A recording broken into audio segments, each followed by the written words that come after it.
Madame, monsieur, bonsoir et bienvenue dans notre journal de 20 heures sur Mat News.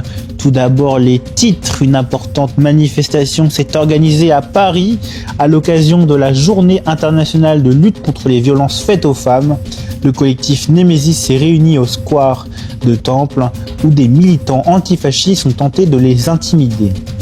3 personnes qui faisaient partie du cortège manifestant contre la venue de Jordan Bardella à Saint-Malo ont été blessés par une grenade de maintien de l'ordre.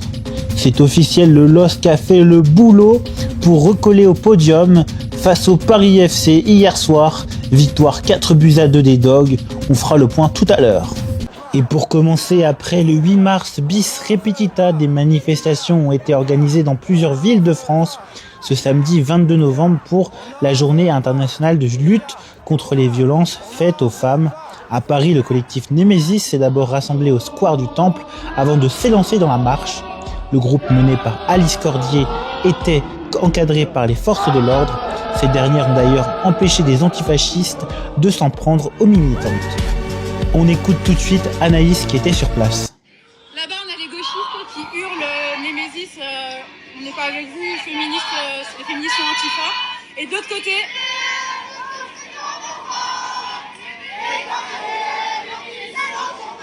c'est ça la France qu'on aime, c'est ça les femmes de France.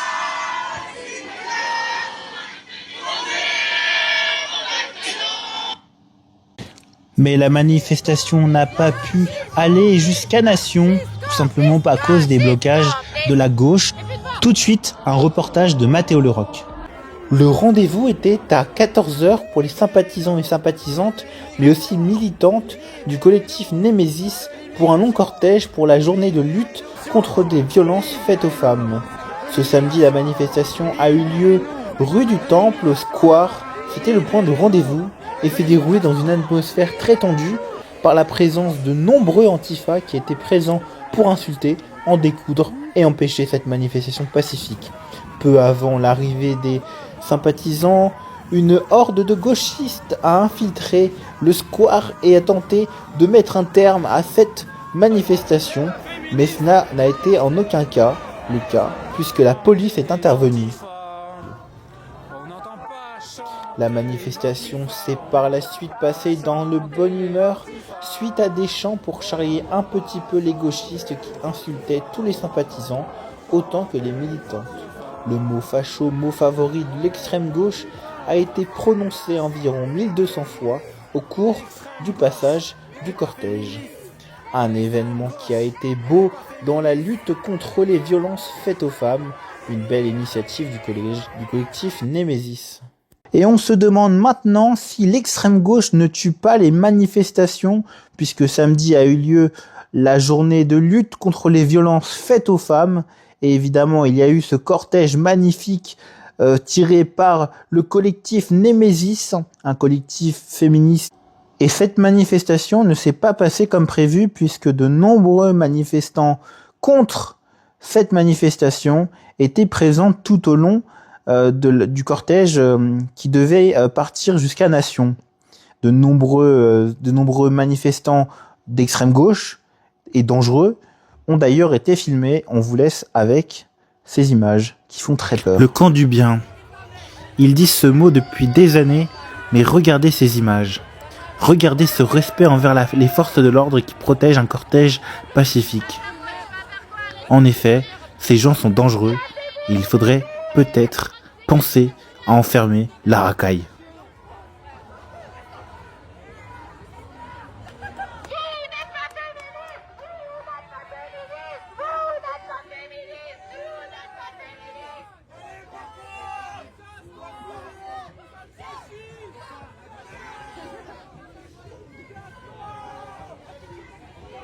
Une fois encore, la gauche nous montre qu'ils ne sont pas capables de débattre. Une manifestation qui ne les intéresse pas, elle ne doit pas exister. C'est aussi simple que ça. Les avis politiques divergents n'existent pas pour eux. Pour eux, ils sont la solution. Mais quelle solution pour une France en perte d'harmonie à cause d'eux? Ici, le chaos, la terreur, la peur. qu'aurait-elle fait s'il n'y avait pas les forces de l'ordre pour protéger ce magnifique cortège? Qu'aurait-elle sorti de sa poche? Peut-être une arme blanche. On ne le saura jamais parce que cette personne ne l'aurait pas fait. Elle n'aurait pas eu le courage. Et évidemment, la gauche n'a rien d'être la solution. La venue à Saint-Malo ce dimanche 23 novembre 2025 de Jordan Bardella a attiré dans la cité corsaire plusieurs centaines de sympathisants du Rassemblement national venus faire dédicacer ce que veulent les Français, le dernier livre du leader du RN. Entre 1500 et 2000 sympathisants du RN étaient attendus. Arrivé à 14h, Jordan Bardella reçoit ses admirateurs jusqu'à 19h dans une salle de l'hôpital Océania située près du Sillon. Les gens continuent d'affluer. On pense accueillir entre 1500 et 2000 personnes, estimé vers 15h Dylan Lemoine, le responsable local du RN. 200 manifestants étaient cependant présents pour s'opposer à la venue du président du RN. En marge de la venue du leader d'extrême droite, un rassemblement a été organisé à l'appel de plusieurs partis et associations représentant la gauche malouine. Environ 200 manifestants ont répondu à l'appel. Une centaine de policiers, donc des CRS, ont également été déployés sur place. La manifestation plutôt calme a soudainement pris une autre tournure vers 14h30 à hauteur de la chaussée sur Sillon. Ils ont vu un projectile arriver sur eux. Ce qui pensent être une simple grenade assourdissante de maintien de l'ordre de type Condor a été lancée au milieu des manifestants. Plusieurs petits morceaux de caoutchouc ont été projetés lors de son explosion. Il cite « On a vu le projectile arriver sur nous et exploser en tombant par terre. Ça a été balancé depuis le cordon de la police. » Ont expliqué au pays malouin plusieurs témoins de la scène sur place.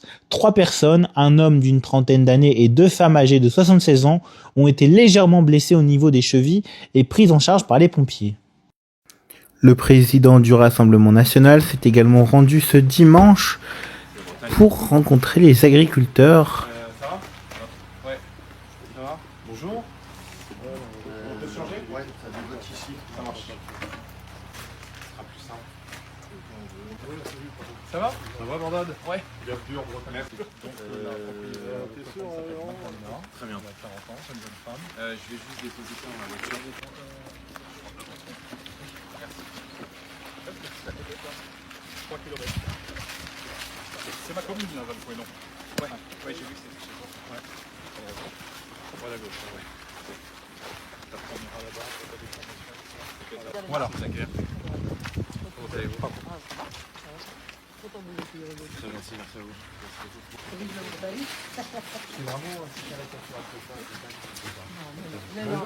Il leur apporte tout son soutien et espère lutter contre le Mercosur.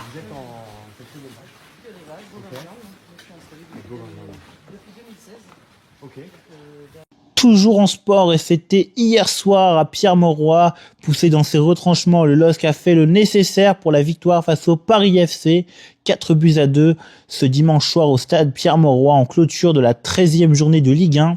D'abord pris au piège, les Dogs ont peu à peu repris l'avantage et lancent de la meilleure de manière leur fin d'année 2025. Et c'est un Giroud qui met fin à la disette. L'hémorragie a été stoppée, mais le LOSC ne s'en contentera certainement pas. Après 2 défaites de rang, les Dogs n'ont pas pu que limiter le casse face à un Paris FC toujours joueur, car si le LOSC mettait globalement les pieds sur le ballon, lors des premières minutes, les Parisiens étaient les premiers à piquer. William Goebbels faisait courir 2 gros frissons dans la défense lilloise. Finalement puni par l'opportunisme de l'attaquant parisien qui suivait bien la frappe de Vincent Marchetti repoussé par le poteau. 1-0 à la 11e minute de jeu. Douché mais pas coulé, le LOSC tentait de répondre dans l'immédiat, mais ni la tête trop axiale d'Olivier Giroud à la 16e minute de jeu, ni sa frappe en pivot qui manquait de peu le cadre 22e minute ne suffisait. Assez apathique et ronronnante pendant un gros quart d'heure, la troupe de Bruno Genesio retrouvait de l'allant avant la pause. D'un petit pas festival solitaire, Osama Sahraoui initiait un joli mouvement collectif conclu par Olivier Giroud qui sonnait la révolte. Un partout à la 40e. Revigorés, les Dogs voulaient renverser la table en quelques minutes, mais Kevin Trapp s'interposait sur les tentatives de Giroud et d'Hamza du visage. Et c'est une réaction. Le LOSC qui prend les 3 points à force de patience. Le LOSC allait finalement parvenir à ses fins et définitivement inverser la tendance d'un match bien mal embarqué. Ce n'était pas grâce à Chancel Mbamba, encore proche d'être le héros, mais lui aussi écœuré par Trapp, mais bien par cet infernal Olivier Giroud, buteur sur un penalty intelligemment obtenu par l'entrant Akon Aratsson. 2-1 à la 77e. Sur sa lancée, le LOSC profilait d'une nouvelle erreur de Marchetti, déjà fautif sur le penalty concédé quelques instants plus tôt pour enfoncer le clou grâce à Aïssad Mandi, 3-1 à la 80e. De quoi se bâtir une avance définitive, loin de là, avec ses Dogs jamais tranquilles. Le PFC ne rendait pas les armes. Lohan Doucet, profitant même de l'apathie générale dans la surface pour relancer le suspense grâce à son déplacement en retrait 3-2 à la 84e minute de jeu. Le LOSC jouait à se faire peur et Chancel Mbamba était obligé de sortir de sa boîte pour éteindre l'incendie 88e minute et rassurer son monde. Marius Brolom clôturait même la faute en obtenant un nouveau penalty et en se faisant justice lui-même avec une superbe panenka. Non sans mal et sans pleinement rassuré sur la 90 minutes, le club nordiste assurait l'essentiel, retrouver le goût de la victoire pour mettre fin à cette vilaine dynamique et s'adjuger la 4e place de Ligue 1 et ainsi aborder ce capital dernier bloc de 2025 du bon pied. Une timide résurrection à confirmer dès jeudi face au Dynamo Zagreb où les Dogs joueront aussi et déjà gros confortablement. Et on revient sur du sport puisque hier soir avait lieu la finale de la Copa Sudamérica 2025. Si vous ne savez pas ce que c'est la Coupe d'Europe, donc la C3, c'est-à-dire c'est l'équivalent de l'Europa League. Et face à un Atlético Mineiro annoncé à raison largement favori, Lanús a réussi à tendre un redoutable guet-apens qui permet aux Grenates de décrocher sa 2e étoile. Sur le papier, il ne devait pas y avoir photo face à un Atlético Mineiro finaliste de la dernière Libertadores et son lot de stars. Lanús savait que sa chance de le renverser les montagnes tiendrait sur une organisation parfaite et une discipline collective infaillible. On se doutait aussi que la bande à Mauricio Pellegrino avait les moyens de faire mal à Galo Sampaoli, qui manque de présence dans les couloirs et s'obstine à passer par l'axe, et c'est exactement ce qu'il s'est passé. D'entrée de match, la Grenade a fermé l'axe pour miser sur sa verticalité pour poser des soucis dans les couloirs. Ne trouvant pas de solution ni de délai, l'Atlético Mineiro a foncé tête baissée dans le piège et s'est englué dans un match où la lutte et l'impact a pris le dessus sur la créativité et l'audace. Il n'y a eu donc que très peu d'occasions. La plus belle, la seule, était le coup franc de Bernard sur le poteau de Losada et le 0-0 du premier acte semble parti pour durer. Certes, comme les montées d'Igor Gomes ou les tentatives individuelles de Dudu généraient du danger, on sentait que l'Atlético Mineiro pouvait prendre les devants, les solutions manquaient. Hulk, totalement isolé, finissait par se noyer alors que Bernard puis Dodu, les deux meilleurs sur le terrain, étaient sortis par Sampa. Peu de silence. Au final, un match d'un fort ennui et une énorme balle de match pour Biel en prolongation. Tel est le résumé de la rencontre. Tout s'est joué au tir au but et d'une séance qui fut épique par les interventions de Losada et Everson, par l'improbable raté de Locha Acosta et par enfin une dernière parade de l'homme du match, Nahuel Losada, qui offre au club Barrio Mas Grande del Mundo un deuxième titre en Sud-América au terme de sa 3e finale en 11 ans et plonge le galop encore plus loin dans une saison totalement ratée avec une 2e finale continentale perdue en 2 ans.